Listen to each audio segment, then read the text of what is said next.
ও আবু বকর, তুমি যদি চুপ করে থাকতা, যতক্ষণ ইহুদি তোমাকে গালি দিচ্ছিল ততক্ষণ আল্লাহর ফেরেশতা তোমার পক্ষ হয়ে তার জবাব দিচ্ছিল। সুবহানাল্লাহ বলবেন না?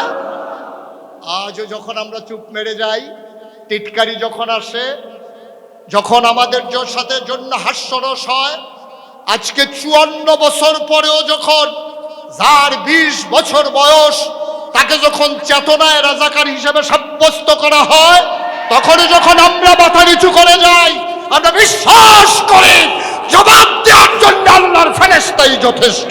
ঠিক কিনা বলেন? ফাফালহুম, আপনি প্রতিশোধ পরায়ণ হবেন না, ওয়াস্তাগফির লাহু, আপনি শুধু প্রতিশোধ পরায়ণ তো হবেনই না, উল্টা আপনি কি করবেন? যারা অপরাধ করে তাদের পক্ষ হয়ে আল্লাহর কাছে আপনি মাফ চাইবেন। অন্যায় করছে ওরা, মাফ চাইবেন আপনি। কেন কেন আপনি মাফ চাইবেন? তো বুঝে না।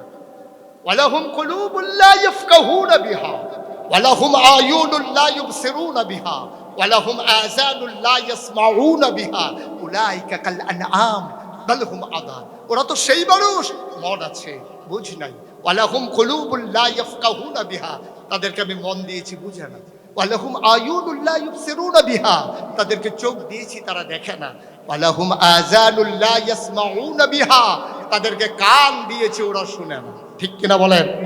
কোরআনের কথাগুলো ওদের কান দিয়া ঢুকে না, তাদের চোখ দিয়ে আল্লাহর সৃষ্টিকে তারা দেখে না, তাদের হৃদয় দিয়ে তারা ভাবতে শিখে না। উলাইকা কাল আনআম, ওরা হলো চতুষ্পদ জানোয়ারের মতো, বাল হুম আযাল, ওরা জানোয়ারের চাইতে আরো নিকৃষ্ট। ঠিক কিনা বলো?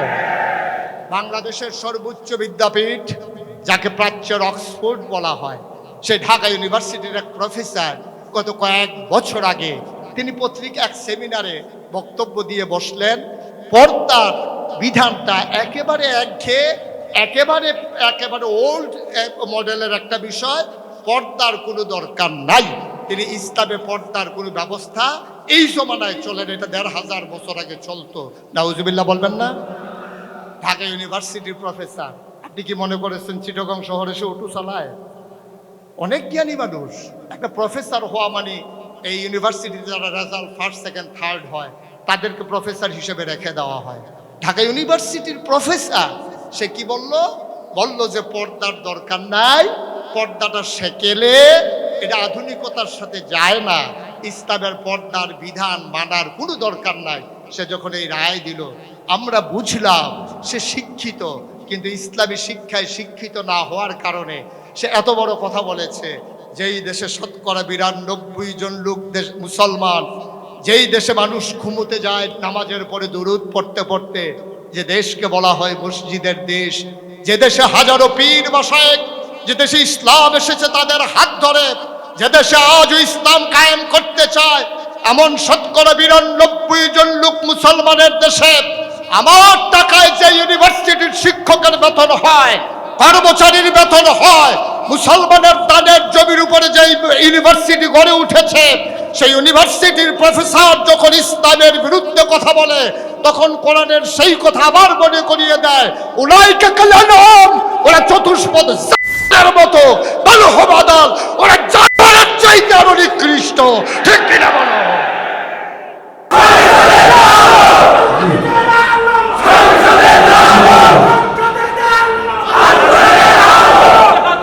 পথ করে উড়ুক, এই স্বপ্ন দেখে দেখে যারা জীবন বিলিয়ে দিয়েছেন আল্লাহর রাহে, সেই শহীদি কাফেলা বাংলাদেশ জামাত ইসলামী চট্টগ্রাম মহানগরীর উদ্যোগে আয়োজিত আজকের এই সিরাত মাহফিলের সম্মানিত সভাপতি, আজকের আয়োজনের সম্মানিত প্রধান অতিথি, আমি যার কথাগুলো শুনছিলাম মন্ত্রমুগ্ধের মতো, আপনারাও যার কথা গেল মনোযোগের সাথে শুনছিলেন, আমাদের বাংলাদেশের রত্ন বিশিষ্ট আলেমে দ্বীন সাবেক সংসদ সদস্য অধ্যাপক মুজিবুর রহমান কথা বলেছেন।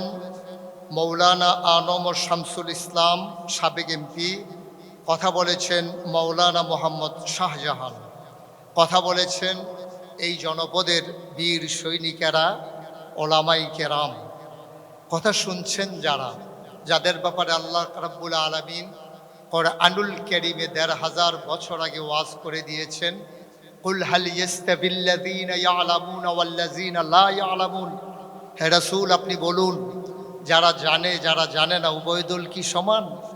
আমি সেই সমস্ত জানা মানুষগুলোর সামনে কথা বলছি, যারা গতানুগতিক শিক্ষাপীঠে, যারা লেখাপড়ার মাধ্যমে নিজের জ্ঞানের আহরণকে সীমাবদ্ধ রাখেনি, একটা নিজস্ব ব্যবস্থাপনায়, নিজস্ব তত্ত্বাবধানে, সংগঠনের ব্যানারে কোরআন হাদিস, ইজমা কিয়াস, ফিকহা শরীয়ত সকল বিষয়ে যারা স্বমহিমায় স্বজ্ঞানে জ্ঞানী হয়েছেন, যারা নিজের আলোয় আলোকিত করতে চেয়েছেন গোটা ধরণীকে, যারা নিজের জীবনকে নজরানা পেশ করেছেন আল্লাহর রাহে, আমি একদল এমন মানুষের সামনে কথা বলছি যারা স্বশিক্ষায় শিক্ষিত হয়ে যারা এই সমাজকে পাল্টে দিতে চায়, বদলে দিতে চায়, যার আদর্শের মাধ্যমে তিনি নবী মুহাম্মদুর রাসূলুল্লাহ সাল্লাল্লাহু আলাইহি ওয়াসাল্লাম সেই রবিউল আউয়াল মাসে বরকতময় দিন শেষে যিনি আমাদেরকে একত্রিত হওয়ার তৌফিক এনায়েত করেছেন,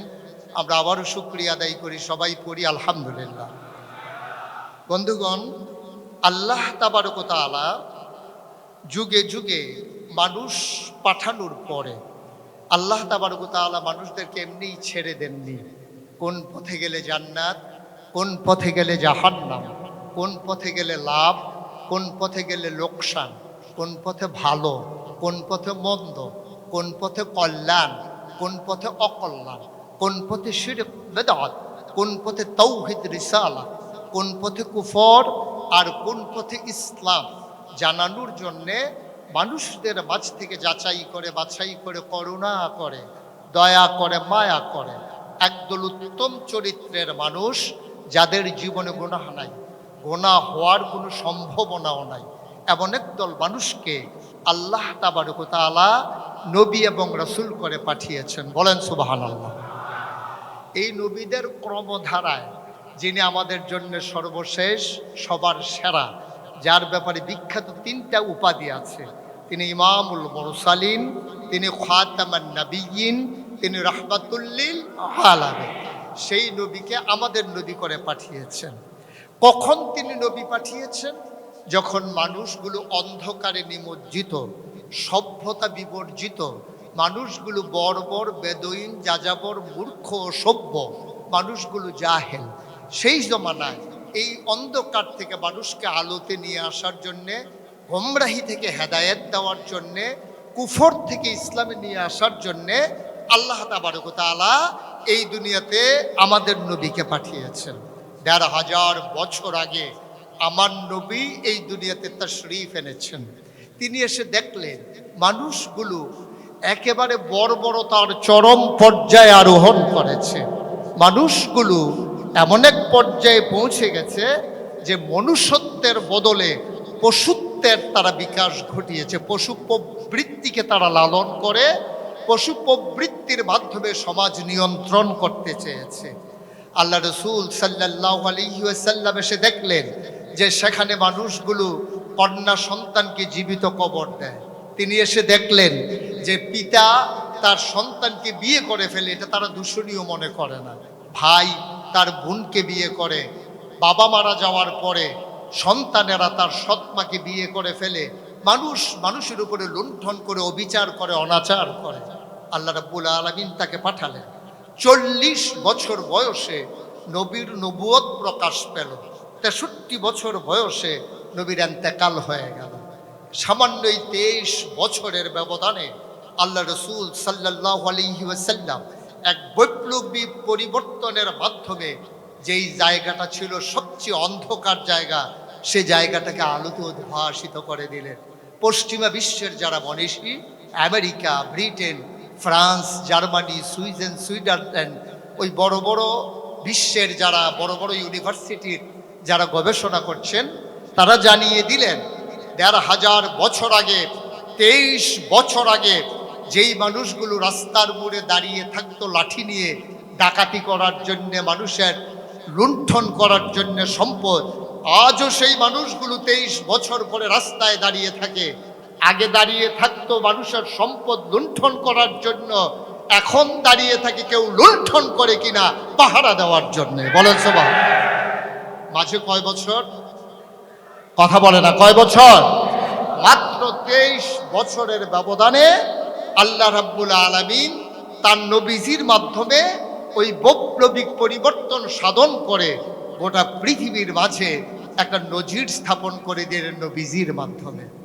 আমরা এখন একটু তুলনাতে চলে আসি। কয় বছর আগে?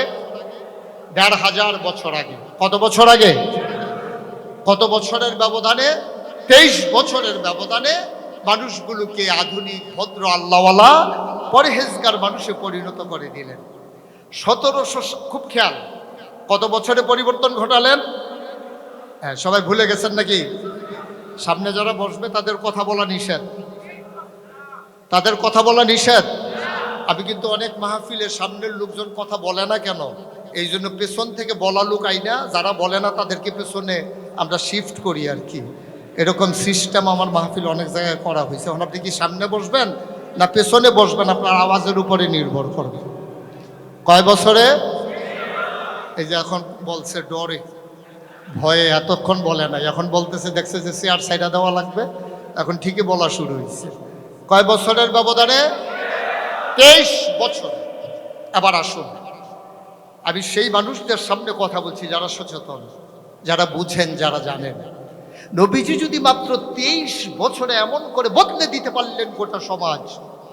1757 সালের 23শে জুন পলাশীর আম্রকাননে নবাব সিরাজউদ্দৌলাকে পরাজিত করে ইংরেজ লাট বাহাদুরেরা এই ভারতীয় মসনদে, ক্ষমতার মসনদে আরোহণ।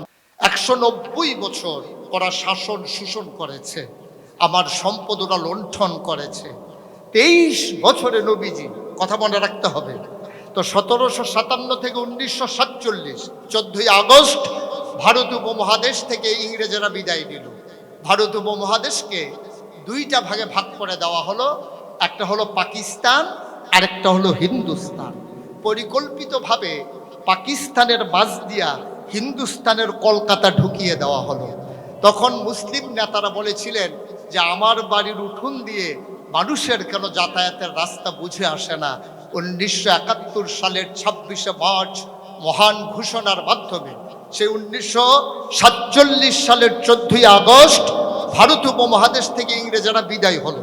যাওয়ার সময় দুইটা ভাগ করে দিল, পূর্ব পাকিস্তান, পশ্চিম পাকিস্তান। পশ্চিম পাকিস্তানের মানুষগুলোকে ওরা যখন আমাদেরকে ঠকিয়ে দিল, বঞ্চনার স্বীকারোক্তি দিয়ে আমরা 1971 সালের 26শে মার্চ এক অসম যুদ্ধে ঝাঁপিয়ে পড়লাম। 1971 সালের 16ই ডিসেম্বর পৃথিবীর মানচিত্রে নতুন করে একটি দেশের নাম জায়গা করে নিল, দেশের নাম বাংলাদেশ। 1757 থেকে 1947, 1947 থেকে 1971, 1971 থেকে আজকে 2025, এখানে 44 বছর। এই 44 বছর হলো বাংলাদেশ স্বাধীন হলো। এই 200 বছর ইংরেজরা, 23 বছর পাকিস্তানিরা, আর 47, 71 থেকে 2025 এখন আর ব্রিটিশ নাই, আছে? এখন পাকিস্তানি আছে। এখন রাষ্ট্রনায়ক আমার, প্রধানমন্ত্রী আমার, রাষ্ট্রপতি আমার, মন্ত্রী আমার, আমলা কামলা আমার, সচিব মন্ত্রণালয় আমার, পীর সাহেব আমার, মুরিদও আমার, ইমামও আমার, মুসল্লিও আমার, নেতাও আমার, কর্মীও আমার, এই বিভিন্ন প্রতিষ্ঠানের মালিকও আমার, শ্রমিকও আমার, রিক্সাওয়ালা আমার, রিক্সার প্যাসেঞ্জারওয়ালা আমার। এখন আর ইংরেজ নাই, এখন আর পাকিস্তানি নাই। এই 44 বছর এই বাংলাদেশ স্বাধীন হলো। আজকে 2025 সালে এসে এই সিরাতুন নবী মাহফিলে ঘোষণা করা লাগছে নবীজি বদলে দিয়েছিলেন 23 বছরে, আমরা পারলাম না 44 বছরে। ঠিক কিনা বলো? কারণটা কি? কারণ হচ্ছে যারা ক্ষমতায় এসেছে তাদের আঙ্গুল ফুলে কলা গাছের বদলে বট গাছ হয়েছে, তাদের ভাগ্যের বদল হয়েছে। আবার খেটে খাওয়া মানুষ, রিক্সা শ্রমিক জনতা, তাদের ভাগ্যের বদল হয় নাই। সব জায়গায় পাওয়া গেল টুপ টু বটম সব জায়গায় পাওয়া গেল চিটার আর বাটপাড়ার হেডকোয়ার্টার। ঠিক কিনা বলেন?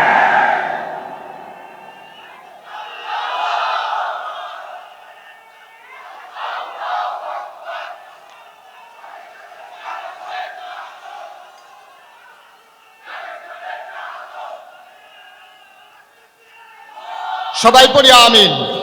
নবীজি বদলে দিয়েছিলেন কয় বছরে? আমরা পারলাম না ইংরেজদের 200 বছর, এরপরে পাকিস্তানিদের 23 বছর, স্বাধীন বাংলাদেশের 44 বছর, 44 বছর, 54 বছর। ও এতক্ষণে সংশোধন আসছে না? উনি চুপ থাকার কারণে ভালোই হয়েছে, মন দিয়া শুনছে তো। উনিও যদি বলতো তাহলে আপনাদের মতোই হয়ে যেত। 54 বছর হয়ে গেল, অথচ আমাদের ভাগ্যের বদল হলো না। আল্লাহ তাবারক ওয়া তাআলা আমাদেরকে ভাগ্য বদলের সুযোগ করে দিয়েছেন। আজকে এমন এক সময় আমি কথা বলছি যখন এই মানুষগুলো নিজের ভাগ্য বদলে দিতে চায়। আমি এমন এক সময় কথা বলছি যখন ইসলামের আলোকে আমার শিক্ষাঙ্গনগুলোকে আমার সোনার ছেলেরা তাদের মাধ্যমে দ্বীনি শিক্ষার পরিবেশ তৈরি করে দিতে চায়। আমি এমন এক সময় কথা বলছি যখন বাংলাদেশের আপামর জনতা নৈরাজ্যের কবলে পড়ে, যখন তারা মুক্তির নিঃশ্বাস ফেলতে চায়, আমি সেই সময়ে কথা বলছি। আমি কথা বলছি সেই মানুষটাকে নিয়ে যিনি ১৫০০ বছর আগে বদলে দিয়েছিলেন। তার আদর্শকে অনুসরণ করে এই হলরুমের মানুষগুলো শুধু নয়, এমন হাজারো মানুষ আমার বাংলাকে বদলে দিয়ে কাগজে পত্রে নয় প্রকৃত অর্থে সোনার বাংলা বানাতে চায়। সুতরাং নবী এসেছিলেন অন্ধকার থেকে মানুষকে আলোতে নিয়ে আসার জন্য। তিনি করেছেন তাই মাত্র 23 বছরের ব্যবধানে। কেন তিনি আসলেন? আল্লাহ নিজেই ঘোষণা করে দিলেন, লাকাদ কানা লাকুম ফি রাসূলিল্লাহি উসওয়াতুন হাসানা। তিনি হলেন মডেল, তিনি হলেন আইডল, তিনি হলেন আদর্শ, তিনি হলেন অনুকরণীয় দৃষ্টান্ত। তিনি দেখিয়ে দিলেন কেমন করে সমাজ বদলে দিতে হয়, কেমন করে নিজেকে তৈরি করতে হয়, কেমন করে মানুষকে বদলে দিতে হয়। তিনি সেই জন্যেই আল্লাহ তাবারক ওয়া তাআলা ওনাকে এনেছিলেন। এখন জানতে হবে তিনি কার জন্য এসেছিলেন। তিনি এসেছিলেন আমার দেশে যে জন্য আল্লাহ নবী পাঠিয়েছেন, সেই কথা আমরা ভুলে গিয়েছি। ভুলে গিয়ে আমরা এখন এই নবীর আদর্শকে, নবীর জীবনীকে একটা দিনের সাথে সীমাবদ্ধ করে ফেলেছি। ঠিক কিনা বলেন? আর এই দিক দিয়ে সবচেয়ে আগানো হচ্ছে চিটাগংয়ের মানুষ। কেমন করে নবীকে স্মরণ করা লাগে এই ব্যাপারে সবচেয়ে বেশি ভালো জানে চিটাগংয়ের মানুষ। তারা নবীর জিন্দেগি, যেখানে আল্লাহ তাবারক ওয়া তাআলা নবীকে পাঠিয়েছিলেন, প্রতিটি সেকেন্ড, প্রতিটি মিনিট, প্রতিটি ঘন্টা, প্রতিটি দিন, প্রতিটি সপ্তাহ, প্রতিটি মাস, জীবনের শুরু থেকে জীবন সায়ান্ন, সকাল থেকে সন্ধ্যা, রান্নাঘর থেকে সংসদ ভবন, ইন্টারন্যাশনাল রিলেশন, আমার ব্যক্তি জীবন, আমার পারিবারিক জীবন, আমার সমাজ জীবন, আমার রাজনৈতিক জীবন, আমার ইন্টারন্যাশনাল রিলেশন, সকল ক্ষেত্রে পরিবর্তনের জন্য যে নবী এসেছিলেন, সেই নবীর আগমনের দিন 12ই রবিউল আউয়ালকে মনে করে আমাদের দায়িত্ব হলো একটা জশ্নে জুলুস মিছিল বের করে দিয়ে নবীর আগমনের দায়িত্ব শেষ করে দেওয়া। বিষয়টা কি এরকম? এই জন্য নবী এসেছিলেন। এমন একটা দিন আসবে ছোট্ট ছেলেরা বাবার কাছে জানতে চাইবে রবিউল আউয়াল কারে কয়। তো উনি বলবেন, বাচ্চা যখন জানতে চাইবে বাবা জবাব দিতে পারবে না, বাচ্চা নিজে নিজে জবাব খুঁজে নেবে। রবিউল আউয়াল মানে হচ্ছে 12 তারিখ আসলে জশ্নে জুলুস বের করে কোনো একজন মানুষকে ফুলে সুশোভিত একটা গাড়ির উপর উঠিয়ে সবাই মিলে মিছিল বের করে সকাল সন্ধ্যার সময় তাবারুক খাওয়া, এটার নাম হইল 12ই রবিউল আউয়াল। সেই দিন আসতেছে, এটাই অবস্থা হচ্ছে। অথচ আল্লাহ তাবারক ওয়া তাআলা বলে দিলেন, লাকাদ কানা লাকুম ফি রাসূলিল্লাহি উসওয়াতুন হাসানা। বন্ধুগণ, আমরা এই জায়গায় এসে কথা খুঁজে নিতে হবে, মানুষগুলোকে বদলে দেওয়ার জন্য নবীর প্রয়োজন ছিল। এমন একজন নবী আল্লাহ আমাদেরকে পাঠালেন যে নবী সকল বিবেচনায়, সকল কিছুর ঊর্ধ্বে। আল্লাহর কাছে আমরা জানতে চাইলাম, মওলা ও রব্বে করিম, আপনি নবীকে কি হিসেবে পাঠিয়েছেন? আল্লাহ যেন উল্টা আমাদেরকে প্রশ্ন করছেন, আমার ব্যাপারে তোমাদের ধারণা কি?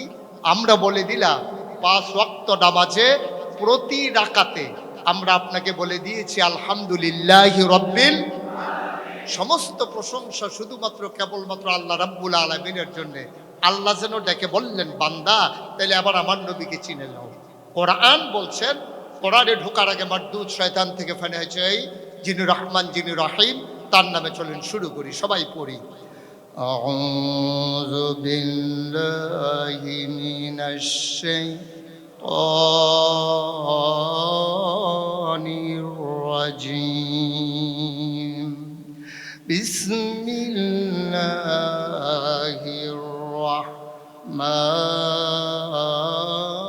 রাহমানির রাহিম। ওয়ামা আরসালনাকা ইল্লা রাহমাতাল লিল আলামিন। ও দুনিয়ার মানুষ, জানতে চাও নবীকে কি হিসেবে পাঠালাম? আমি আল্লাহ হইলাম রব্বুল আলামিন, আর আমার নবী হইল রাহমাতুল লিল আলামিন। যত জায়গায় আমার আল্লাহ রব, তিনি আকাশের রব, তিনি জমিনের রব, তিনি মানুষের রব, তিনি ফেরেশতার রব, তিনি জিনের রব, তিনি সমুদ্রের রব, তরুলতা বৃক্ষলাজীব আর যত জন্তু জানোয়ার গৃহপালিত বলো আর হিংস্র বলো, পশু পাখি যা কিছু মাখলুকাত, সব কিছুর জন্য তিনি রব, তিনি হলেন আমার আল্লাহ। আর যত জায়গায় আমার আল্লাহ রব, ঠিক তত জায়গায় আমার নবীজি রহমত। ওয়ামা আরসালনাকা ইল্লা রাহমাতাল লিল আলামিন। বন্ধুরা আমার, ভাইরা আমার, আমার আল্লাহ রাব্বুল আলামিন কোরআনুল কারীমে অন্য জায়গায় আরো সুন্দর করে ওয়াজ করে দিলেন। আল্লাহ বলেন, ফাবিমা রাহমাতিম মিনাল্লাহ, ফাবিমা রাহমাতিম মিনাল্লাহ, ফাবিমা রাহমাতিম মিনাল্লাহি লিনতা লাহুম ওয়ালাউ কুনতা ফাযযান গালিযাল কলব লানফাদ্দু মিন হাওলিক ফা'ফু আনহুম ওয়াস্তাগফির লাহুম ওয়াশাবিরহুম ফিল আমর ফাইযা আযামতা ফাতাওয়াক্কাল আলাল্লাহ ইন্নাল্লাহা ইউহিব্বুল মুতাওয়াক্কিলিন। আল্লাহ বলছেন, ও নবী, আপনি যে রহমত তার আরো প্রমাণ আছে। আল্লাহর পক্ষ থেকে আপনাকে যে রহমত দেওয়া হয়েছে, লিনতা লাহুম, আপনার মনটাকে সবার জন্য আমার আল্লাহ নরম করে বানিয়েছে। মুফাসসিরিনে কেরামের ব্যাখ্যায় বলেছেন, শুধু মানুষের জন্য নবীর মন নরম না, সমস্ত মাখলুকাতের জন্য আল্লাহ তাবারক ওয়া তাআলা তার নবীর মনটাকে নরম করে তৈরি করেছেন। বলেন সুবহানাল্লাহ। আল্লাহ বলছেন, ওয়ালাউ কুনতা ফাযযান গালিযাল কলব। ও দুনিয়ার মানুষ, তোমরা হয়তো জানতে চাইতে পারো, নবীর মনটা যদি শক্ত হয়ে যেত তাহলে কি হতো? ওয়ালাউ কুনতা ফাযযান গালিযাল কলব, ও নবী, আপনার মনটাকে আল্লাহ যদি শক্ত করে বানাইতেন, তাইলে আপনি দেখতেন লানফাদ্দু মিন হাওলিক, আপনার চতুর্পার্শ্বে যারা মৌমাছির মতো গুনগুন করে, আপনার জন্য যারা জীবন দিতে চায়, দ্বীনের জন্য যারা জীবন বাজি রেখে বদরের প্রান্তরে দাঁড়িয়ে যেতে চায়, যে মানুষগুলো তাদের জীবন বিলিয়ে দিতে চায় হাসতে হাসতে, ও নবী, আপনার মনটা যদি শক্ত হয়ে যেত, যে মানুষগুলো আপনার জন্য, আপনাকে ভালোবেসে আপনাকে ফেলে দূরে চলে যায় না, বদরের প্রান্তরে আমার নবী যখন কাঁদতে কাঁদতে হাত উপরে উঠিয়ে দিলেন, আবু বকর সিদ্দিক গিয়ে বললেন, ইয়া রাসূলুল্লাহ, আপনি এমন করে কাঁদবেন না, আমি বনি ইসরাইলের নবীদের উম্মতের মতো না, আমরা প্রয়োজনে জীবন দেব, কিন্তু যুদ্ধের ময়দান আমরা ছেড়ে দেব না। আমরা প্রয়োজনে জীবন দিতে পারবো, আমরা যুদ্ধের ময়দান ছেড়ে দিতে পারবো না। হয়েছেও তাই। ১,৫০০ বছর পরে আবার আমার সবুজ শ্যামল বাংলাদেশও তার নমুনা উজ্জ্বল দৃষ্টান্ত উপস্থাপন করেছে। ইসলামী আন্দোলনের ধ্বজাধারী যা মানুষেরা, যারা যখন আল্লাহর জমিনে আল্লাহর দ্বীন কায়েম করতে চেয়েছে, ১,৫০০ বছর আগে এক অসম যুদ্ধে ৩১৩ জন সাহাবা যেদিন ১,০০০ প্রশিক্ষিত, বর্ম পরিহিত, বর্ষা ধারণকৃত, খাপের ভিতরে তরবারি, পিঠের ভিতরে তীর ধনুক আর গায়ের ভিতরে বর্ম পরিহিত ও মানুষগুলো যখন দাঁড়িয়েছিল, 313 জন বীর দর্পে যুদ্ধ করে 70 জনকে কচু কাটা করে 70 জনকে বন্দী করে বাকি মানুষগুলোকে মক্কায় পৌঁছিয়ে দিয়ে সেদিন প্রমাণ করে দিয়েছিল ইসলামের পতাকা বারবার আকাশে উড়ে কখনো ভুলুণ্ঠিত হয় না। ঠিক কিনা বলো? 1000 বছর পরে আমার বাংলাদেশে আবার বাংলাদেশকে যারা ওই রকম মদিনার মতো একটা রাষ্ট্র চিন্তায় দেখতে চায়, যারা এখনো দেখতে চায় বাংলার আকাশে পথ পথ করে লাল সবুজের পতাকার পাশাপাশি কলেমা খচিত পতাকা উড়ুক, আল্লাহর জমিনে আল্লাহর দ্বীন কায়েম হয়ে যাক, ওরাও সেই মূল মন্ত্র গ্রহণ করে নিয়েছে। দ্বীন মানতে গেলে দ্বীন কায়েম করতে হলে আমরা বিশ্বাস করি মামলা হবে, হামলা হবে, জাল জুলুম নির্যাতন হবে, প্রয়োজনে জীবন দেওয়া যাবে, ইমান দেওয়া যাবে না। রাজি আছো কিনা হাত তুলে দেখা।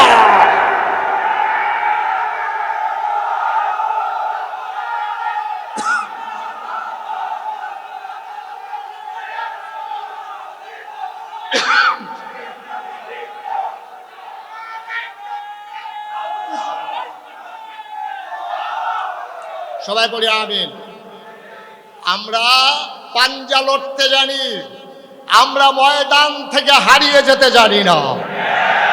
এই মূল মন্ত্র আমরা গ্রহণ করেছি সেই নবীর জীবন থেকে, যেই নবীকে বলা হয়েছে যে আপনাকে রহমত করে দুনিয়ায় প্রেরণ করা হয়েছে। যারা আপনার জন্য দ্বীনের জন্য পাঞ্জা লড়তে চায়, যদি ওয়ালাউ কুনতা ফাজ্জান গালিজাল কলব, আপনার মনটা যদি শক্ত হয়ে যেত, লাং ফাদ্দু মিন হাওলিক, আপনি দেখতেন আপনার চতুর্পার্শ্বে যারা জীবন দেওয়ার জন্য প্রস্তুত তারা আপনাকে ফেলে রেখে চলে গেছে। এজন্য আপনার মনটাকে আমার আল্লাহ নরম করে বানিয়েছেন। সুবহানাল্লাহ বলবেন না? আমি মনে করি আজও যারা ইসলামী আন্দোলনে বিশ্বাস করেন, ইসলামী চেতনায় নিজেকে উজ্জীবিত করে, যারা পাঞ্জালনে নিজের জীবনের বিনিময়ে দিনকে বিজয়ের বেশে দেখতে চান, এই আয়াতটুকুন সবাই পড়ে মর্মে মর্মে উপলব্ধি করে ওই আলোকে নিজেকে তৈরি করা, এটা হচ্ছে নবী মিশন। যদি আপনি বাস্তবায়ন করতে চান, নবীকে আল্লাহ যেমন করে তৈরি করে দিয়েছেন, আজকে যারা নেতৃত্বের আসনে আসীন হতে চান, এই আয়াতটুকুন প্রতিটি নির্দেশ যেন আজকে যদি কোরআন নাজিল হতো, আজকে যেন এই হল রুমের জন্য এই আয়াতটাই যথেষ্ট ছিল। বলেন সুবহানাল্লাহ। ওয়ালাউ কুনতা ফাজ্জান গালিজাল কলব, শক্ত হওয়া যাবে না, কর্কশবাসী হওয়া যাবে না, লাং ফাদ্দু মিন হাওলিক, তাহলে চতুর্পাশ থেকে লোকজন সরে যাবে। বন্ধুগণ, নবীর জীবনী এসেছে আলোচনার মাধ্যমে নিজেকে শানিত করার জন্যে, নিজেকে উজ্জীবিত করার জন্যে, ঘুমন্ত সিংহ শার্দুলকে আবার জাগিয়ে দেওয়ার জন্যে। মাঝে মাঝে মরিচা ধরে সেই মরিচাকে হাতুড়ি পিটিয়ে যেমন করে মরিচা মুক্ত করা হয়, তেজদীপ্ত ঈমান যাদের, তাদেরকে আবার যখন মাঝে মাঝে শিথিল হয়ে যায়, ঘুমিয়ে পড়ে, নবীর জীবনী আলোচনা করে তাদেরকে যেন আবার জাগিয়ে দেওয়া হয়। ঠিক কিনা বলেন? মিছিল করার জন্য আসেন নাই নবীজি, জশ্নে জুলুস করার জন্য আসেন নাই। নবীজি এসেছে নবীর আদর্শ, আল্লাহর দ্বীন আর নবীর আদর্শ দুইটা জিনিস। একটা হচ্ছে বিধান, আল্লাহ বিধান কার, আর তরিকা হচ্ছে নবীজির। তরিকা কার? এর বাইরে কোনো ইসলাম নাই। বিধান হবে কার? সবাই বলেন বিধান কার, তরিকা কার? এর বাইরে কোনো ইসলাম নাই। আল্লাহর বিধান আর নবীর তরিকার বাইরে কোনো ইসলাম নাই। এর বাইরে যে যত বড় ক্ষমতাশালী হোক, আকাশ দিয়ে কেউ উড়ে যাচ্ছে যাক, এতে আমার আপত্তি নাই। ওই পানির উপর দিয়ে হেঁটে যায়, তাতেও আমার কোনো আপত্তি নাই। দিন ওইটুকুনি যেটা আল্লাহর হুকুম আর নবীর তরিকা অনুযায়ী, এর বাইরে কোনো দিন নাই। ঠিক কিনা বলেন? এখানে কোনো যুক্তি, কোনো আবেগ, কোনো কিছু ভালোবাসা, কোনো কিছুর প্রকাশ ঘটানো যাবে না। যদি ভালোবাসার প্রকাশ ঘটিয়ে দিন কায়েম করা যেত, নূহ আলাইহিস সালামকে যেদিন বলা হয়েছিল, ও নূহ, তুমি তোমার নৌকার ভিতরে উঠে যাও অনুসারীদেরকে নিয়ে, নূহের সন্তান যিনি দিন মানতেন না, তিনি সেই মহাপ্লাবনের সময়ে নৌকোর কাছে সাঁতরে সাঁতরে চলে আসলেন। একবার ডুবে যায়, পানি খায়, বাবার কাছে এসে বলে, বাবা, এমন করে হাত উঠায়। নূহ আলাইহিস সালামের মাঝে, তিনি মানুষ, তো নবী হলেও তিনি মানুষ, সন্তানের প্রতি তার মায়া আছে। তিনি বললেন, ইয়া বুনাইয়া আরকাব মাআনা, ও আমার আদরের সন্তান, আমার সাথে নৌকায় উঠে আসো। নূহ সামান্য সময়ের জন্য ভুলে গেলেন আল্লাহ কি বলেছিলেন। আল্লাহ তাবারক ওয়া তাআলা বলেছিলেন, নূহ তোমার অনুসারীর বাইরে কাউকে নেওয়া যাবে না।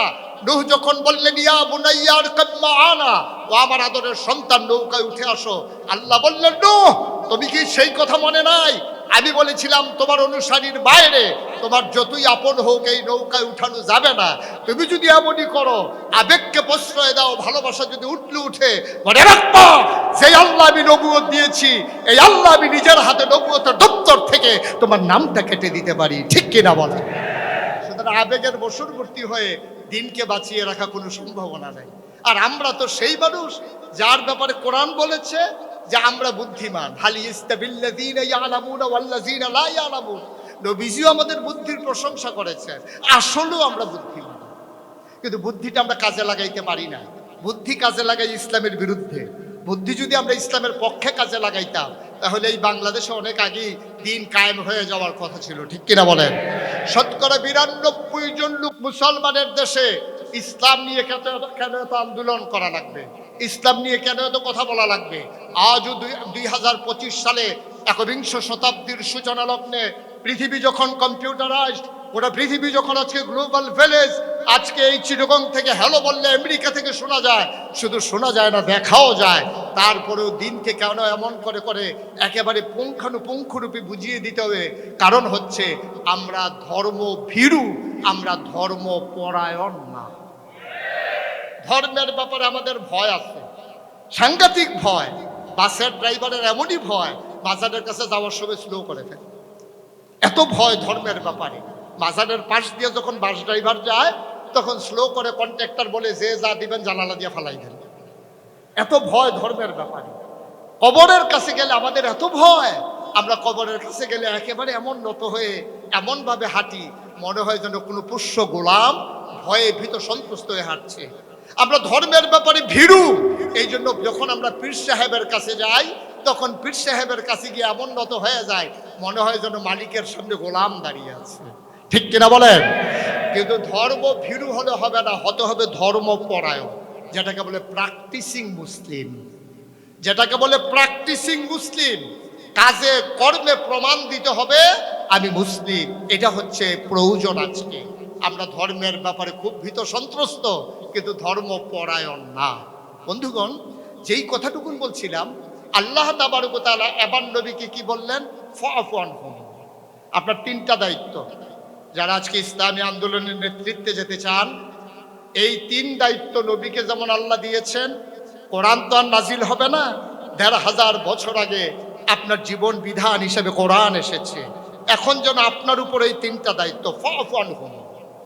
নবী, আপনার যারা অনুসারী, সহজ সরল সাধারণ মানুষ, বর্বর বেদুইন যাযাবর মূর্খ, এই মানুষগুলোকে আপনি মাফ করে দেবেন। প্রতিশোধ পরায়ণ হবেন না। তারা যদি ভুল করে ফেলে, আপনি তাদেরকে মাফ করে দেবেন। এখন আমাদের সাথেও যদি কেউ ভুল করে ফেলে, আমরা সময় মতো তার প্রতিশোধ নেব না, পিটাইয়া লাল করে দেব। আমরা সময় মতো তার কায়দায় পাইলে 15টা মামলা দিয়া যেটা সত্য সাই দেব নাকি? প্রতিশোধ পরায়ণ হওয়া যাবে না। ওয়াস্তাগফির লাহুম। আপনি তো সেই নবী, আপনাকে আমি উত্তম চরিত্র না, আপনাকে আমি খুলুকুল আযীম, মহান চরিত্র আমি দান করেছি। সুবহানাল্লাহ বলবেন না? এই চরিত্রটা হলো 3 প্রকার: খুলুকুল হাসান, খুলুকুল কারীম, খুলুকুল আযীম। খুলুকুল হাসান আপনাদের শুনতে বুঝতে কষ্ট হয়? কথা কি বুঝেন সবাই? তাইলে খুলুকুল হাসান কাকে বলে? এটা হচ্ছে, আপনি আমাকে গালি দিলেন যে আপনি তো খুব খারাপ মানুষ। তা আমি বললাম আমি খারাপ না, আপনি খারাপ মানুষ। আমি এক অক্ষর বাড়াইয়া বলি, আপনি যেটা বলছেন হুবহু এটাই আমি কি ফেরত দিলাম। এটাকে বলে খুলুকুল হাসান, মানে সমান সমান, কারো উপরে কোনো জুলুম করা হলো না। আপনি বলেছেন তোর বাবা খারাপ, আপনি বলেছেন আমার বাবা না, তোর বাবা খারাপ, সে সমান সমান। ও যা বলছে আপনি তাই তারে ফেরত দিচ্ছেন, এটাকে বলে খুলুকুল হাসান। খুলুকুল কারীম, আপনাকে একজন গালি দিচ্ছে, আপনি তার জবাব দিচ্ছেন না, একবার চুপ মেরে মাথা নিচু করে আপনি চলে যাচ্ছেন, এটাকে বলে খুলুকুল কারীম। যেমন মনে করেন হযরত আবু বকর সিদ্দিক রাদিয়াল্লাহু তাআলা আনহু, তিনি একদিন নবী করিম সাল্লাল্লাহু আলাইহি ওয়াসাল্লামের পথ চলছিলেন। এমন সময় একজন ইহুদি এসে আবু বকরকে গালিগালাজ করতেছে, আবু বকর তুমি সাংঘাতিক খারাপ মানুষ। মোহাম্মদ এত বাড়তে পারতো না যদি তোমার সঙ্গ সমর্থন না পেত। তুমি তোমারই পাইয়েই মোহাম্মদের দিন প্রচারের সুযোগ পাইছে। তোমার মতো খারাপ মানুষ হয় না, তুমি সাংঘাতিক খারাপ মানুষ। তোমার কারণে আজকে এই মক্কার সম্মান ভুলণ্ঠিত। আজকে এক আল্লাহর কথা কয় 360 দেবদেবীর মুখে আজকে চুনকালি পড়তেছে তোমার কারণে। নবীজি মুচকি মুচকি হাসতেছেন। আবু বকর সিদ্দিক ভাবলেন এটা কেমন কথা, আমাকে এমন করে গালি দিচ্ছে, নবী তো কিছু বলছেনই না, উল্টা আরো হাসতেছে। আবু বকর সিদ্দিককে যখন বলা হলো তুমি খুব খারাপ, আবু বকর সিদ্দিক বললেন আমি না, তুমি খারাপ। একটু বলছেন, বলার সাথে সাথে নবীজির চেহারা মোবারক মলিন হয়ে গেল। তিনি মাথা নিচু করে আস্তে করে হাঁটা শুরু করলেন। আবার আবু বকর সিদ্দিক বুঝতে পারলেন যে এটা আমার ভুল হয়ে গেছে, আমি বোধহয় জবাবটা দেওয়া ঠিক হয় নাই। আবু বকর সিদ্দিক করলেন গুস্তাখি মাফ কর দিজিয়ে, বেয়াদবি মাফ করবেন ইয়া রাসূলুল্লাহ। আমি তো তাকে বেশি কিছুই বলি নাই, সে অনেকক্ষণ ধরে গালি গালাজ করতেছে, আমি বলছি আমি না তুমি, এর বাইরে তো কিছু বলি নাই। নবীজি বললেন আমি যা দেখি তুমি কি তা দেখো? আমি দেখতেছিলাম যখন তোমাকে ইহুদি গালি দিচ্ছে, আল্লাহর এক ফেরেশতা সে বলতেছে তুমি খারাপ, আর ফেরেশতা বলতেছে তুই খারাপ, তোর আব্বা খারাপ, তোর আম্মা খারাপ, তোর 14 গোষ্ঠী খারাপ। হ্যাঁ কয় একটা, ফেরেশতা কয় 14। এটা দেখে আমার হাসি উঠে গেছে। হা একটা কইয়া কয়টা শুনতেছি, কয় একটা শুনে 15টা। এটা শুনে আমি হাসতেছিলাম। আবু বকর সিদ্দিক তুমি যখন বলছো আমি না তুমি, আল্লাহ ফেরেশতা উঠাই নিছেন। আল্লাহ বলছেন ফেরেশতা চলে আসো। আবার আবু বকর সিদ্দিকই পারে, তোমার কাজ লাগবে না, এই জন্য ফেরেশতা উঠাই নিছে। এই যেখানে রহমতের ফেরেশতা থাকে না সেখানে রহমতের নবীও থাকে না। সুবহানাল্লাহ বলবেন না? ও আবু বকর তুমি যদি চুপ করে থাকতা, যতক্ষণ ইহুদি তোমাকে গালি দিচ্ছিল ততক্ষণ আল্লাহর ফেরেশতা তোমার পক্ষ হয়ে তার জবাব দিচ্ছিল। সুবহানাল্লাহ বলবেন না? আজও যখন আমরা চুপ মেরে যাই, টিটকারি যখন আসে, যখন আমাদের সাথে জন্য হাস্যরস হয়, আজকে 54 বছর পরেও যখন যার 20 বছর বয়স তাকে যখন চেতনায় রাজাকার হিসেবে সাব্যস্ত করা হয়, তখন যখন আমরা মাথা নিচু করে যাই, আমরা বিশ্বাস করি জবাব দেওয়ার জন্য আল্লাহর ফেরেশতাই যথেষ্ট। ঠিক কিনা বলেন? ফাফানহুম আপনি প্রতিশোধ পরায়ণ হবেন না, ওয়াস্তাগফির লাহু আপনি শুধু প্রতিশোধ পরায়ণ তো হবেনই না, উল্টা আপনি কি করবেন? যারা অপরাধ করে তাদের পক্ষ হয়ে আল্লাহর কাছে আপনি মাফ চাইবেন। অন্যায় করছে ওরা, মাফ চাইবেন আপনি। কেন কেন আপনি মাফ চাইবেন তো বুঝে না।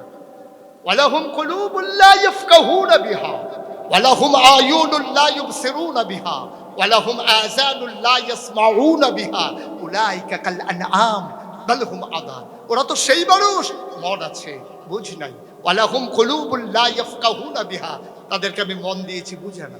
ওয়ালাহুম আয়ুনুল লা ইউবসিরুনা বিহা তাদেরকে চোখ দিয়েছি তারা দেখে না। ওয়ালাহুম আযানুল লা ইয়াসমাউনা বিহা তাদেরকে কান দিয়েছি ওরা শুনে না। ঠিক কিনা বলেন? কোরআনের কথাগুলো ওদের কান দিয়া ঢুকে না, তাদের চোখ দিয়ে আল্লাহর সৃষ্টিকে তারা দেখে না, তাদের হৃদয় দিয়ে তারা ভাবতে শিখে না। উলাইকা কাল আনআম ওরা হলো চতুষ্পদ জানোয়ারের মতো, বল হুম আযাল ওরা জানোয়ারের চাইতে আরো নিকৃষ্ট। ঠিক কিনা বলো? বাংলাদেশের সর্বোচ্চ বিদ্যাপীঠ যাকে প্রাচ্যের অক্সফোর্ড বলা হয়, সে ঢাকা ইউনিভার্সিটির এক প্রফেসর গত কয়েক বছর আগে তিনি পত্রিকা এক সেমিনারে বক্তব্য দিয়ে বসলেন, পর্দার বিধানটা একেবারে একঘেয়ে, একেবারে ওল্ড মডেলের একটা বিষয়, পর্দার কোনো দরকার নাই। তিনি ইসলামে পর্দার কোনো ব্যবস্থা এই জমানায় চলেন, এটা 1500 বছর আগে চলতো। নাউজুবিল্লাহ বলবেন না?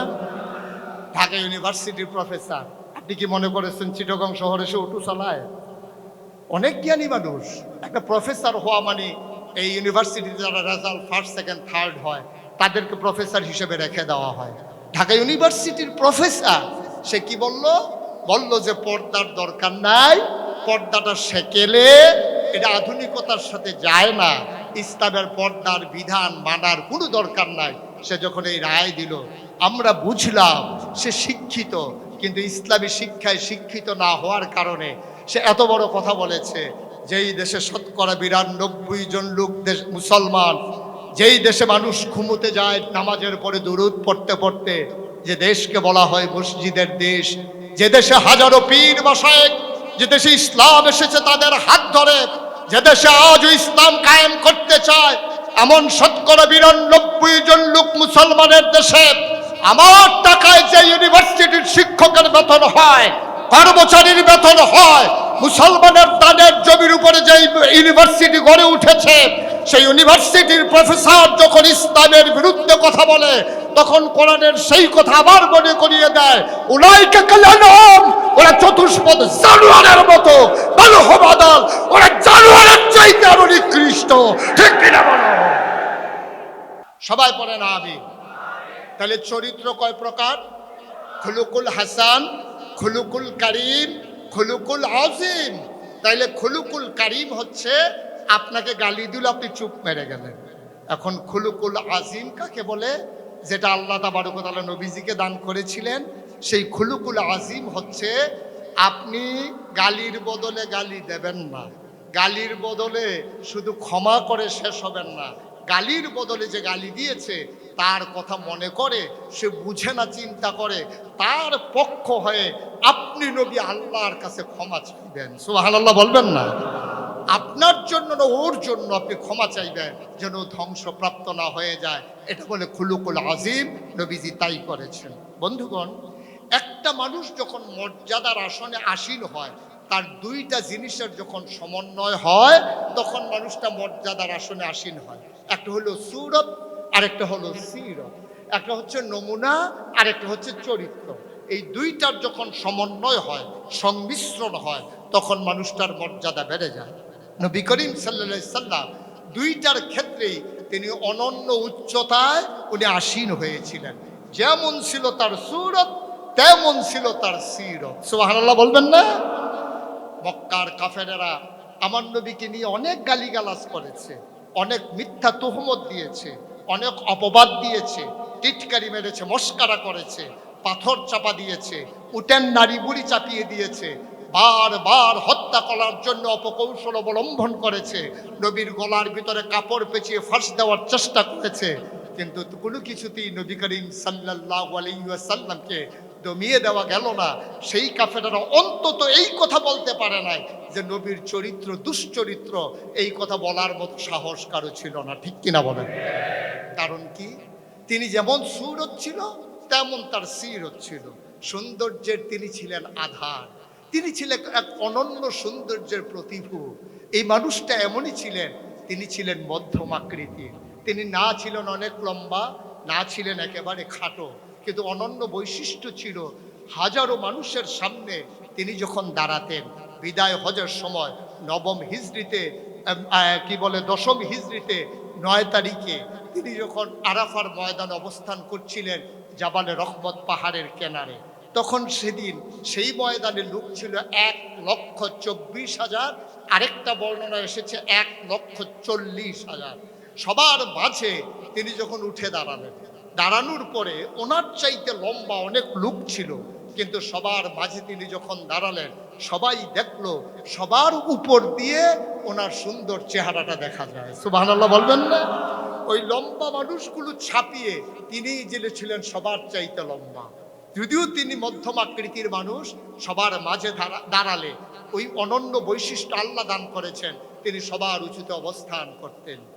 তিনি এমনই একজন সুন্দর মানুষ ছিলেন, তার চুলগুলো ছিল কোঁকড়ানো।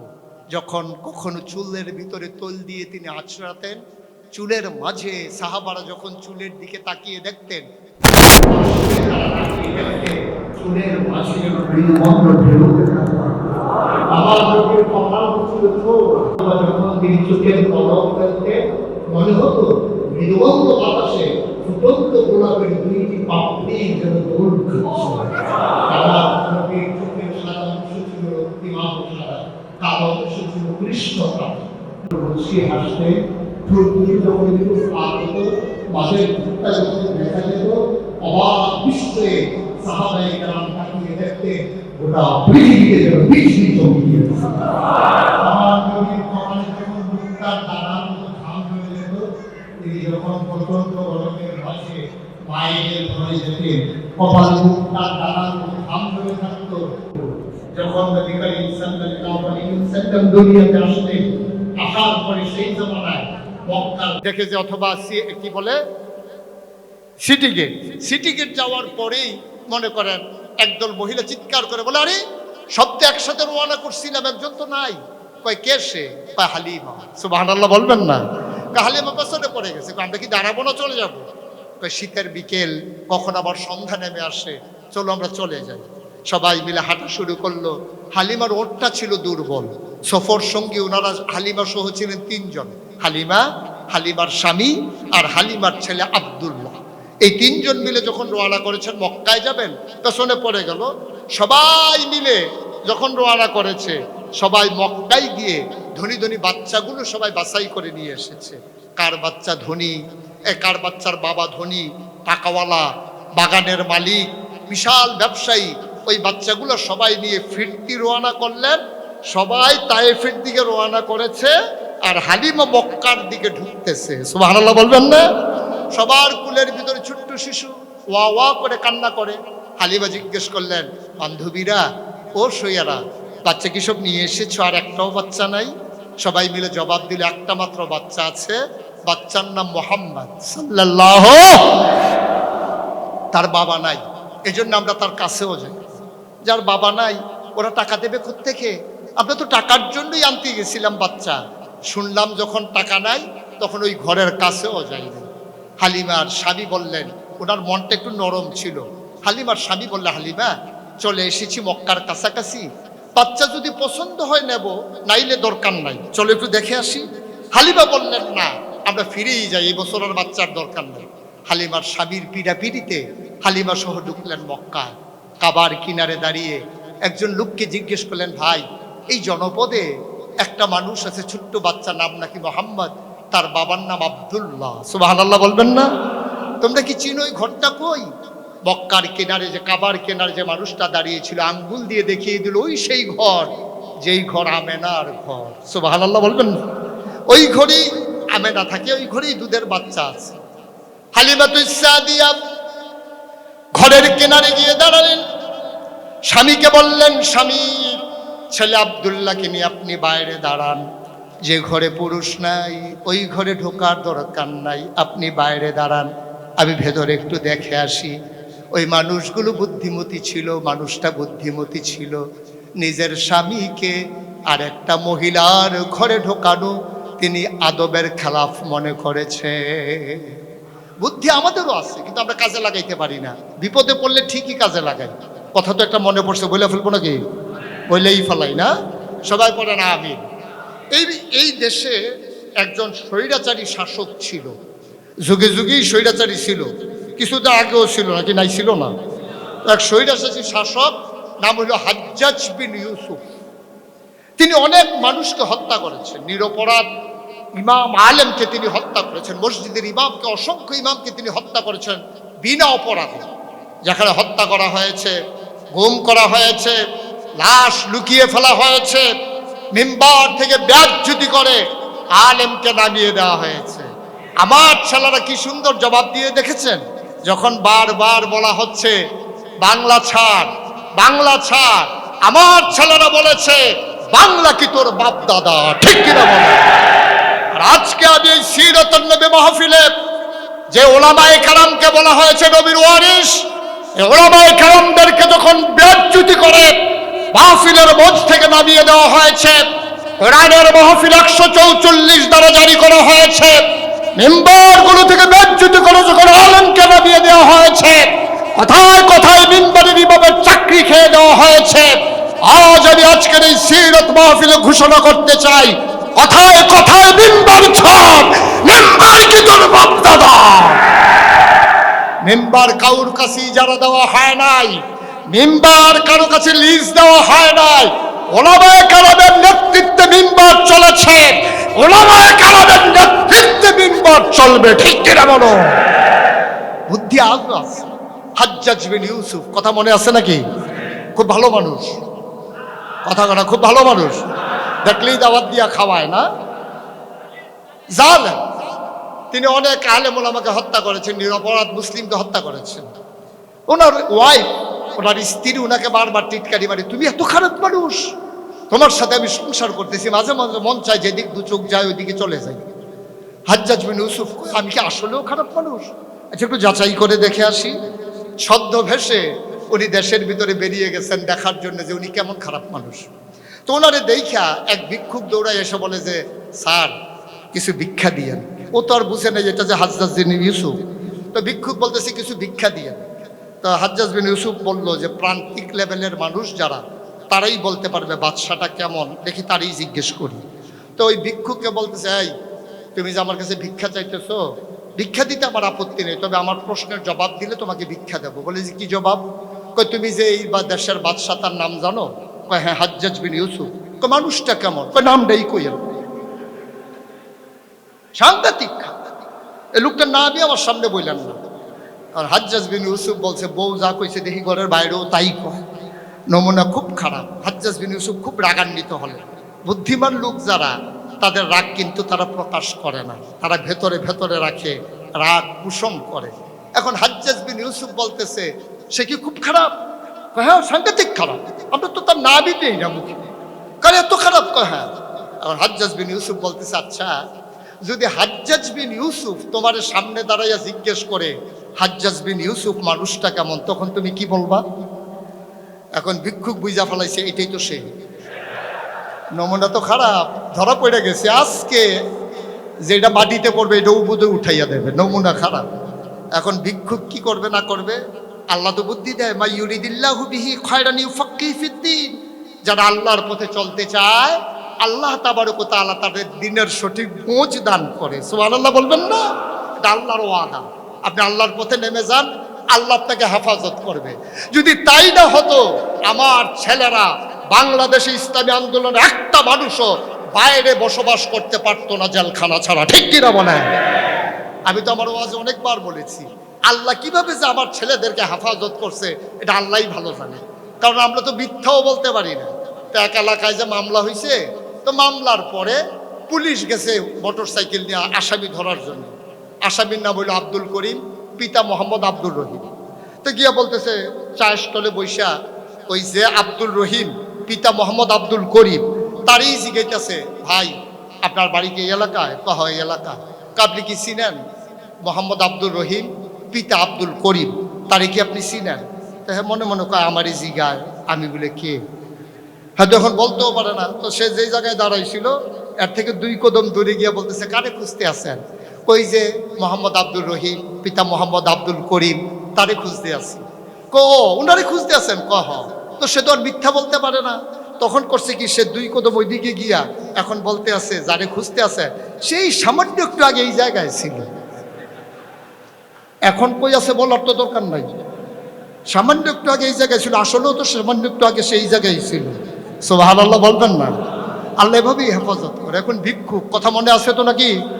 ভিক্ষুককে বলতেছে, যদি হাজ্জাজ বিন ইউসুফ তোমার সামনে পাইয়া জিজ্ঞেস করে হাজ্জাজ বিন ইউসুফ মানুষটা কেমন, তখন তুমি কি বলবা? ভিক্ষুক বুঝা ফেলাইছে ধরা খাইয়া গেছে, জনমের ধরা। ভিক্ষুক বলতেছে, যদি উনি আমার সামনে এসে জিগায় তখন আমি বলবো যে সপ্তাহে আমার 2 দিন মাথা খারাপ থাকে, আজকে প্রথম দিন যাইতেছে, মাথায় কাজ করে না, কারে কি বইলা ফেলাই ঠিক নাই মাথায়। এই কথা বইলা আমি চলে যাবো হাঁটতে হাঁটতে। সুবহানাল্লাহ বলবেন না? আমরা তো সেই মানুষ, আমরা তো সেই বুদ্ধিমান মানুষ। আমরা ইচ্ছে করলেই পাল্টে দিতে পারি, আমরা ইচ্ছে করলেই বদলে দিতে পারি, আমরা ইচ্ছে করলেই বদলে যেতে পারি। ঠিক কিনা বলেন বন্ধুগণ? আবার যেই কথাটুকুন বলছিলাম, বিবি হালিমা, কথা মনে আছে? হালিমা বললেন, স্বামী আমার আপনি ছেলের নাম কি? মাশাআল্লাহ, সচেতন শ্রোতা। ছেলের নাম কি? আব্দুল্লাহ। বললে আব্দুল্লাহকে নিয়ে আপনি একটু দাঁড়ান, আমি একটু ভেতর থেকে আসি, দেখে আসি বাচ্চাটা কেমন। বিবি হালিমাতুস সাদিয়া আমেনার দরজায় দাঁড়িয়ে সালাম দিলেন, আসসালামু আলাইকুম ওয়া রাহমাতুল্লাহ। আমেনা জবাব দিলেন, ওয়া আলাইকুম আসসালাম ওয়া রাহমাতুল্লাহ। কে বাইরে দাঁড়িয়ে সালাম দেয়? এবার হালিমা কয়, আমি হালিমা। কয় কোন হালিমা? কয় আমি হালিমাতুস সাদিয়া। কয় চিনলাম না। কয় তায়েফ থেকে এসেছি বাচ্চা নেওয়ার জন্যে। হালিমা ডাক দেয়া কয়, আপনি কি আমেনা না? কয় হ্যাঁ আমি আমেনা। কয় কেন আপনি কেন দাঁড়িয়েছেন দরজায় হালিমা? কই শুনলাম আপনার ঘরে একটা বাচ্চা আছে, বাচ্চাটা দেখতে চাই। আমেনা চোখের পানি ছেড়ে দিয়ে বলে, হালিমা, সকাল থেকে আমার ঘরের আঙ্গিনা দিয়ে দরজা দিয়ে কত মানুষ গেল, উটের পায়ের শব্দ শুনলাম, বাচ্চাদের ওয়া ওয়া কান্না শুনলাম, কেউ আমার বাচ্চার খবরও নিল না, কেউ জানতে চাইল না আমার ঘরে যে একটা বাচ্চা আছে। হালিমা, তোমার বুঝি মায়া লেগেছে? আহলান সাহলান মারহাবা, মোস্ট ওয়েলকাম, আমার ঘরে তোমাকে স্বাগত। হালিমা বলেন, আমি ঘরে ঢুকলাম, আমি ঘরে ঢুকে দেখি একজন মহিলা বসে আছেন বিছানার উপরে, আসন পেতে বসে আছেন, কোলের ভিতরে ছোট্ট একটা শিশু ঘুমায়, আর এমন একটা সাদা রুমাল দিয়া বাচ্চার বুকটা মা ঢেকে রেখে দিয়েছে। আমি বললাম, আমেনা, ও আমেনা, তোমার যে বাচ্চাটা ওটা কই? কইছে কুলের মাঝে। আমি তো দেখতে চাই, নেব কি নেব না জানি না, তবে বাচ্চাটাকে একটু দেখতে চাই। হালিমা আমেনা কয়, দেখে নাও নয়ন ভরি। হালিমা কয়, দেখবো কেমনি? রুমাল দিয়া বুক ঢেকে রাখলেন, মা আমেনা টান দিয়া পর্দা সরিয়ে দিলেন। আবার হালিমা কয়, আমি অবাক বিস্ময়ে তাকিয়ে রইলাম, এত সুন্দর মানুষ, এমনও কি মানুষ হয় নাকি? আমি জীবনে অনেক বাচ্চা দেখেছি, আমেনার কুলের বাচ্চার মতো একটা বাচ্চা আমি আর জীবনে দেখি না।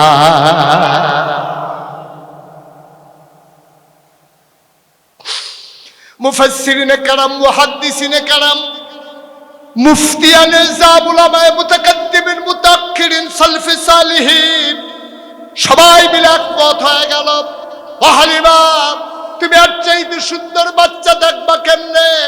তুমি বলো এমন সুন্দর বাচ্চা আর দেখো নাই, দেখবা কেমনে গো হালিমা? আর চাইতে সুন্দর বাচ্চা আমার আল্লাহ আর একটাও বানায় না।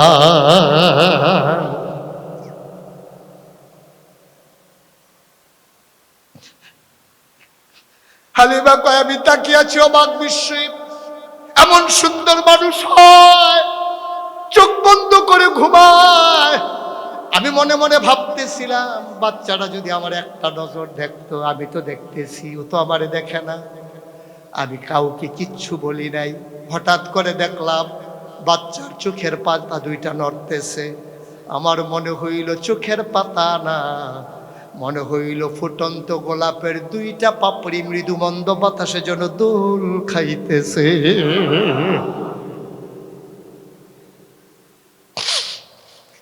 বাচ্চারা চোখ খুলে দিল, আমি তাকিয়ে আছি, ও আমার দিকে তাকালো। হঠাৎ করে দেখলাম ওর ঠোঁটের কোণাটা বাঁকা হয়ে গেল, আমার দিকে তাকাইয়া ছোট্ট করে একটা মুচকি হাসি দিল। আমার মনে হইল হাসিটার সাথে সাথে আমার কলিজাটা দুইটা ভাগ হয়ে গেছে। আমি দৌড়ে ঘরের বাইরে গেলাম, আমি আমার স্বামীকে বললাম, ও স্বামী আমার, ও আব্দুল্লাহর বাবা, আপনি বাধা দেবেন না, এই বাচ্চা ফেলে আমি যাব না, এমন সুন্দর বাচ্চা আমি জীবনেও দেখি নাই। ওই যে আমার নবীর সুরত, ওই সৌন্দর্যের আধার। হালিমা কয়, তারা টাকা দেখ না দেখ, এই বাচ্চা ফেলে আমি হালিমা যাব না।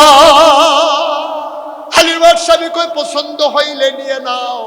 মা আমেনা দৌড়ে আবার আমেনার ঘরে হালিমা ঢুকলেন, বললেন, আমেনা, ও আমেনা, টাকা পয়সার হিসাব নাই গো আমেনা, পারলে দিও না পারলে নাই, দয়া করে বাচ্চাটা আমার কুলে দাও। হালিমা আমি নেওয়া যখন হাত পাতলেন, আমেনা কয়, এক আজব শিশু, বাচ্চাটা তোমার কাছে আমানত হিসেবে রাখতে হবে। কয়, কেমন আজব? বুঝলাম না। কয়, 10 মাস 10 দিন আমার পেটে ছিল। পেটে বাচ্চা আসলে মায়েরা খাইতে পারে না, ঘুমাতে পারে না, মাথা ঘোরায়, বমি বমি ভাব হয়। আমার পেটে মোহাম্মদ ছিল, আমি টেরে পাই নাই আমার পেটে যে একটা বাচ্চা আছে। একটা পিঁপড়া কামড় দিলে আমি টের পাই, মোহাম্মদ যখন দুনিয়াতে আসে আমি পিঁপড়ার কামড়ের মতো টের পাই নাই। সুবহানাল্লাহ। আমরা কয়, ও হালিমা, এই বাচ্চা বড় আজব বাচ্চা, খিদা লাগলেও কাঁদে না, ঘুম পাড়াই দিলে সে নড়ে না, সে নিশ্চিন্তে ঘুমায়। আমি দুধ না খাওয়ালেও কান্না করে না, কোনোদিন আজ পর্যন্ত কাঁদে নাই। হালিমা, এটা বড় আজব বাচ্চা, তোমার কাছে আমানত। শোনো শোনো শোনো, এ বাচ্চা এমন মজার বাচ্চা, ওরে ঘুম পাড়াই গেলে যতক্ষণ আমি এসে না উঠাই ওর ঘুম ভাঙে না, ও জাগেও না, দুষ্টামি করে না, কান্নাকাটি করে না। ও হালিমা, আমি একদিন গোসলখানায় হাম্মামে ঢুকে গেলাম গোসলের জন্যে, হঠাৎ করে শুনতে পেলাম কি যেন নড়াচড়া করে। জানালা দিয়ে উকি মেরে দেখি আমার মোহাম্মদের ঘুম ভেঙে গেছে, হাত নাড়ে, পা নাড়ে, খিলখিল করে হাসে। আমি উপরের দিকে তাকিয়ে দেখি যে এই মোহাম্মদের বাবা নাই, একটা কাগজের ফুল কিনে দিতে পারি নাই, কোনো খেলনা কিনে দিতে পারি নাই। আমার বড় আফসোস ছিল, এই চাঁদের টুকরা ছেলে, তার জন্য আমি কিছুই করতে পারলাম না। আমার এই আফসোস আমার আল্লাহ মিটিয়ে দিলেন, আমি কিচ্ছু কিনে দিতে পারি নাই, কিন্তু আমার আল্লাহ আমার বাচ্চার অভাব রাখে নাই। আমি তাকিয়ে দেখি আকাশের চাঁদ আর আকাশের তারাগুলো আমার মোহাম্মদের হাতের নাগালে আমার মাওলা খেলনা বানাইয়া পাঠাই দিছে।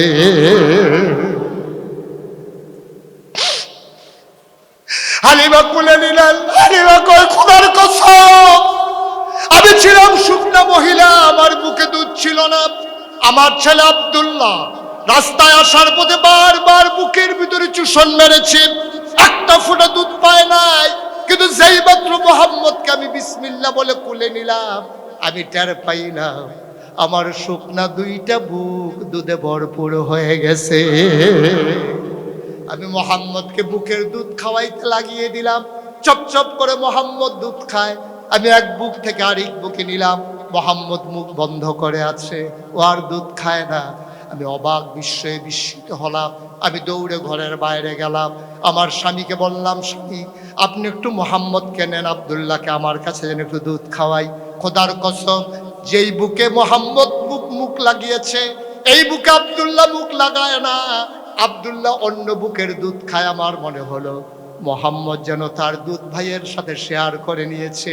ভাই, আমি মানবতার নবী, আমি ইনসাফের নবী, আমি মানবতার নবী। আমি একদিন এই ধরনীতে জুলুম দূর করে ইনসাফ কায়েম করব। আমি যদি মায়ের বুকের দুই বুকের দুধ খাই, ইনসাফ হয় না। তোমারও শেয়ার আছে, আমারও শেয়ার আছে। আমি খাবো এক বুকের, তুমি খাবে আরেক বুকের। আমার নবী দুধের মধ্যে থাকতে কায়েম করে দিলেন ইনসাফ কারে কয়, ঠিক কিনা?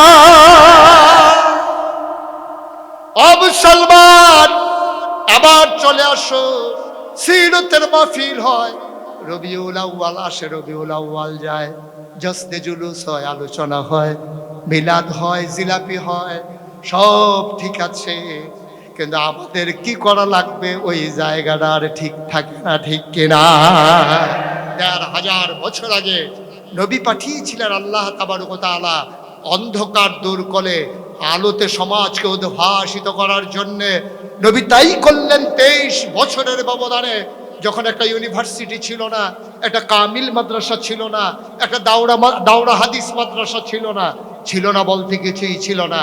একটা বিশ্ববিদ্যালয় কলেজ, একটা ডিগ্রি কলেজ, একটা ইন্টারমিডিয়েট কলেজ, একটা হাই স্কুল, একটা আলিম মাদ্রাসা, দাখিল মাদ্রাসা, মিশকাতের একটা মাদ্রাসা ছিল না বলতে কিছুই ছিল না। একটা হাই স্কুল ছিল না, প্রাইমারি ছিল না, গণশিক্ষা ছিল না, নৈশ শিক্ষা ছিল না, ক্যাডেট ছিল না, প্রি ক্যাডেট ছিল না, মক্তব ছিল না, মাদ্রাসা ছিল না, নৈশ শিক্ষা ছিল না, গণশিক্ষা ছিল না, মসজিদের মিম্বার থেকে শুক্রবার ইমামের খুতবা ছিল না, মঞ্চ থেকে আলেমের ওয়াজ ছিল না, পত্রিকা ছিল না, মিডিয়া ছিল না, প্রিন্ট মিডিয়া, ইলেকট্রনিক্স মিডিয়া ছিল না, ল্যান্ডফোন ছিল না, মোবাইল ফোন ছিল না, কুরিয়ার সার্ভিস ছিল না, পোস্ট অফিস ছিল না, রাষ্ট্রীয় অবকাঠামো ছিল না, বিভাগ ছিল না, জেলা ছিল না, আইন শৃঙ্খলা রক্ষাকারী বাহিনী ছিল না। তেমন সময়ে নবী এসে তিনি দেখলেন মানুষগুলো বড় বড় বেদুইন, যাযাবর, মূর্খ, সভ্য। 23 বছর কোনো ইনস্টিটিউশন তিনি পেলেন না, প্রাইমারি, প্রি প্রাইমারি কোনো কিছুই যখন পেলেন না, তিনি একটা কেতাবের আলোকে গোটা সমাজের মানুষগুলোকে বদলে দিলেন। কাতাবের নাম করে আনুল করিম, ঠিক কিনা বলে? বদলে দিলেন গোটা পৃথিবীকে। 5ই আগস্টের পরে আমরা যখন কুমিল্লা জেলা প্রশাসকের সাথে মিটিং করছিলাম, এসপি সাহেব খবর পেয়ে যখন আসলেন, সদরের টিউনু যখন আসলেন, সাংবাদিকেরা তখন মিটিংয়ের পরে বের হয়ে যাওয়ার পরে আমাদের কাছে জানতে চাইলেন, আপনারা হুজুরেরা কেমন করে দেশটাকে রক্ষা করবেন, আমাদের বুঝে আসে না। আমি বললাম, গত রাতে যেমন করে রক্ষা করেছিলাম, 5ই আগস্ট যখন পালিয়ে গেল সরকার, তখন মন্দিরগুলো আক্রান্ত হওয়ার ভয় ছিল। আমরা উলামায়ে কেরাম আমাদের ছাত্র দিয়ে মন্দিরগুলোকে পাহারা দিয়েছিলাম। থানাগুলো যখন লুট হচ্ছিল অস্ত্রসহ, পুলিশগুলো যখন সিভিল বেশে লুঙ্গি পরে গামছা গায়ে পালিয়ে যাচ্ছিল, তখন থানাগুলোকে আমরা পাহারা দিয়েছিলাম। যেমন করে পুলিশ না থাকার পরে আমরা শহর নিয়ন্ত্রণ করেছি, মন্দির নিয়ন্ত্রণ করেছি, থানা উপজেলা প্রশাসন নিয়ন্ত্রণ করেছি। আমরা কোনো নৈরাজ্য হতে দেই নাই। লুটতরাজের হাত থেকে নেতাদের বাড়িগুলোকে রক্ষা করেছি, আগুন দেওয়ার হাত থেকে যেমন আমরা তাদেরকে বাঁচিয়েছি। যদি ইসলামী আন্দোলনের মানুষগুলো ক্ষমতায় আসে, তাহলে এমন করে বাংলাদেশকে পাহারাদারের ভূমিকা থেকে, চৌকিদারের ভূমিকা থেকে ১,৫০০ বছর আগে নবী যেমন করে সোনার মানুষ বানিয়েছিলেন, সেই সোনার মানুষ দিয়ে আমরা সোনার বাংলা উপহার দেব ইনশাআল্লাহ।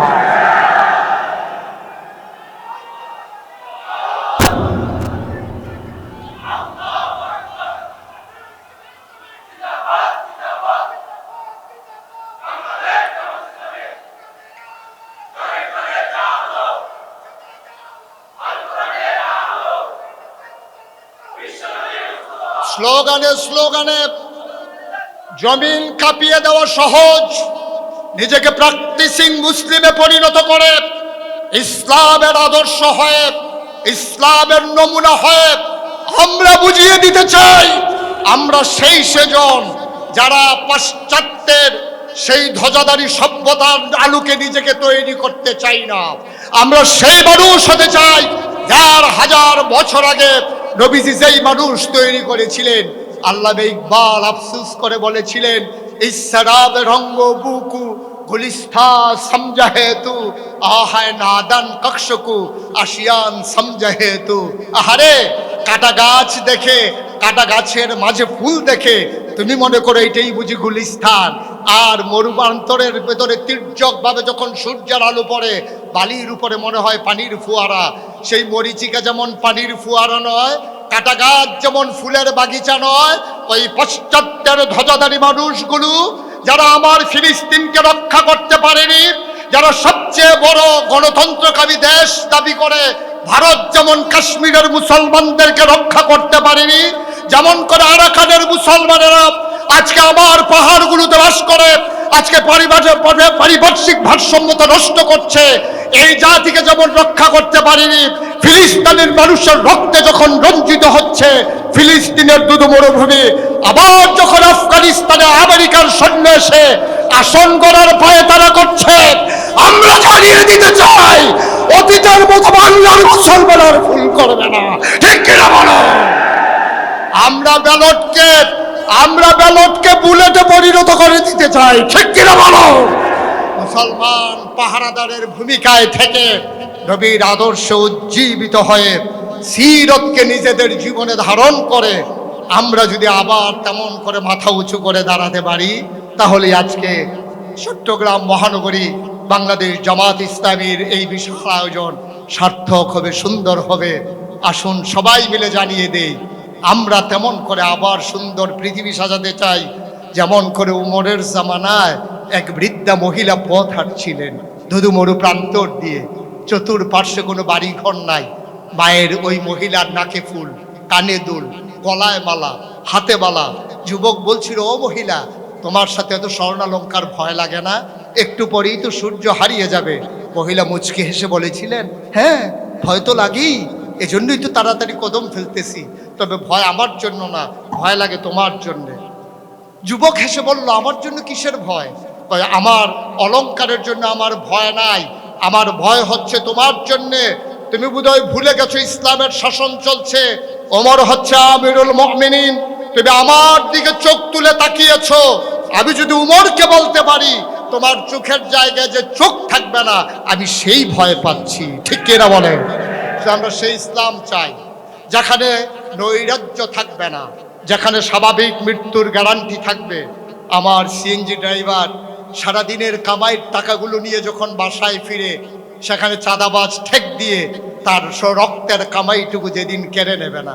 আমার মানবতা আজকে মরে গেছে। 700 টাকা কামাই করার পরে এরপরে যেটা পায় ওটা নিয়ে বাড়িতে যাওয়া লাগে সিএনজি ড্রাইভারের। কিন্তু স্ট্যান্ডে দাঁড়ালো কেন? সেখানেও চাঁদা দেওয়া লাগে। বীর চট্টলার বীর জনতা প্রমাণ করে দিয়েছে, চকবাজারের ব্যবসায়ীদের কাছে যখন চাঁদাবাজেরা গিয়েছে, সম্মিলিত প্রতিরোধের মাধ্যমে ইসলামের আন্দোলনের কর্মীরা প্রমাণ করে দিয়েছে বীর চট্টলায় আর চাঁদাবাজি চলবে না। নবীর আদর্শ উজ্জীবিত হয়ে আমরা গোটা বাংলাদেশকে বীর চট্টলার উদাহরণ পেশ করতে চাই। সবার জন্য দোয়া করি, সবার কাছে দোয়া চাই। নবীর 23 বছরের নবুয়তের জিন্দেগি থেকে শিক্ষা গ্রহণ করে আমরাও সবাই মিলে সোনার মানুষ হয়ে কাগজে পত্রে নয়, প্রকৃত অর্থেই সোনার বাংলা বানাতে চাই। সবার জন্য দোয়া করি, সবার কাছে দোয়া চাই। আসসালামু আলাইকুম ওয়া রাহমাতুল্লাহি ওয়া বারাকাতুহু। আইইউবি মিডিয়া, অপসংস্কৃতি মুক্ত আধুনিক ভিডিও সেন্টার।